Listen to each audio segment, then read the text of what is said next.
Mes sœurs, mes frères, bienvenue en cette méditation sur les textes de ce jour, ce jeudi 22 juin 2023, en cette 11e semaine du temps ordinaire. Ne rien avoir en dehors du Christ seul. Telle pourrait être notre devise.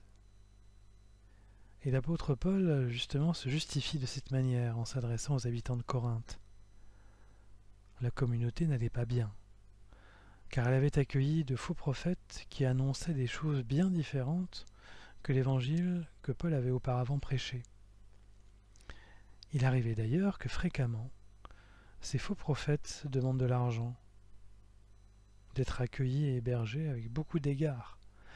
Or, Paul rappelle bien qu'il n'a, lui, jamais rien demandé matériellement aux Corinthiens durant sa prédication sur place. Il nous dit dans sa lettre, il leur dit, « Quand j'étais chez vous et que je me suis trouvé dans le besoin, je n'ai été à charge de personne. En effet, pour m'apporter ce dont j'avais besoin, des frères sont venus de Macédoine. En toute occasion, je me suis gardé d'être un poids pour vous, et je m'en garderai toujours. » Paul n'a ainsi rien pris aux Corinthiens. Son voyage et son entretien ont été pris en charge par une communauté plus stable dans la foi. C'est ce que nous avions vu l'autre fois, la communauté de Macédoine venue en aide à celle de Judée, qui était beaucoup plus pauvre et dont Paul était issu. Paul n'a donné que le Christ seul comme témoignage de la vérité. Son témoignage est donc resté pur et détaché de considérations matérielles à l'égard des habitants de Corinthe.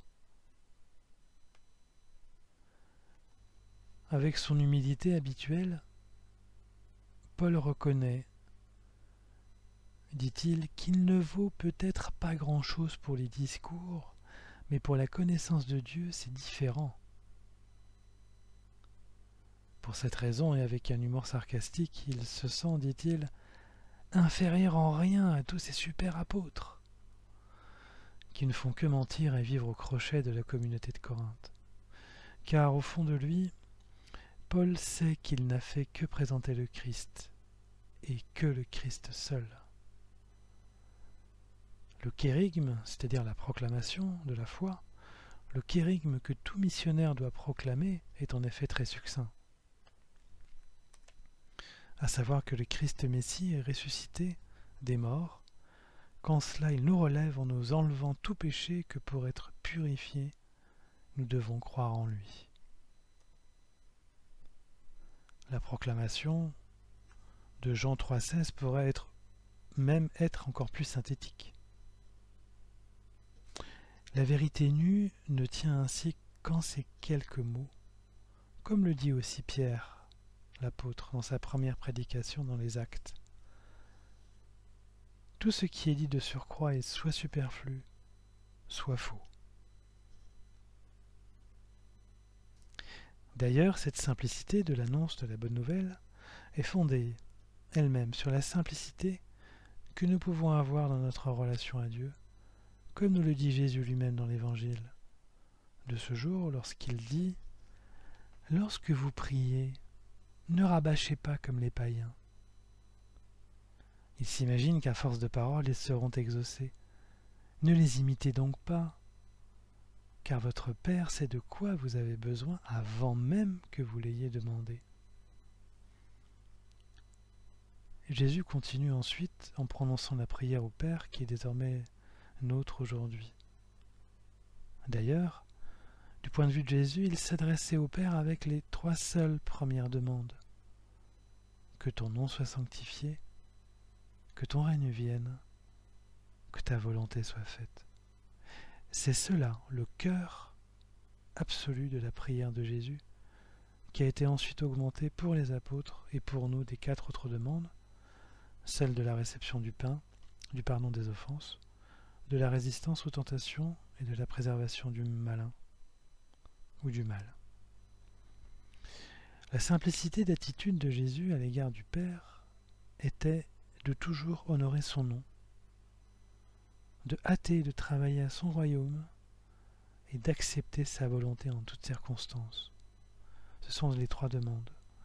Et ces 3 objectifs feraient justement de nous de bons missionnaires si nous les acceptions totalement. C'était en tout cas les objectifs de l'apôtre Paul. Jésus et Paul, à sa suite, ainsi que les apôtres, en particulier aussi Pierre et Jean, Jésus et ses successeurs ont eu cette simplicité de relation à Dieu qui les a conduits à avoir un témoignage de la vérité sans ambiguïté. Ce mémorial d'ailleurs, c'est le mot utilisé par le psalmiste. Car ils avaient seulement et complètement le Christ seul dans leur cœur et sur leurs lèvres, et Jésus n'avait que dans son cœur et sur ses lèvres que le nom du Père. Puissions-nous les imiter, puissions-nous imiter Jésus.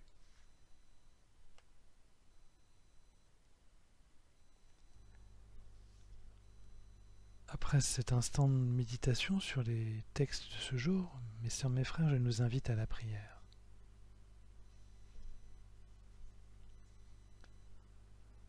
Ô Jésus-Christ, toi qui étais seul sur la croix pour la multitude,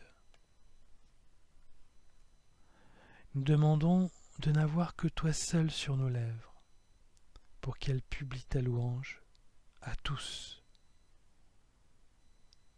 Fais de nous de bons apôtres en ta mission, que nous soyons les ouvriers de ta parole, pour que le mémorial de ta résurrection soit solidement annoncé, et qu'advienne la vérité seule et entière de ton amour et de ton sacrifice, et de la foi joyeuse à avoir en toi. Amen.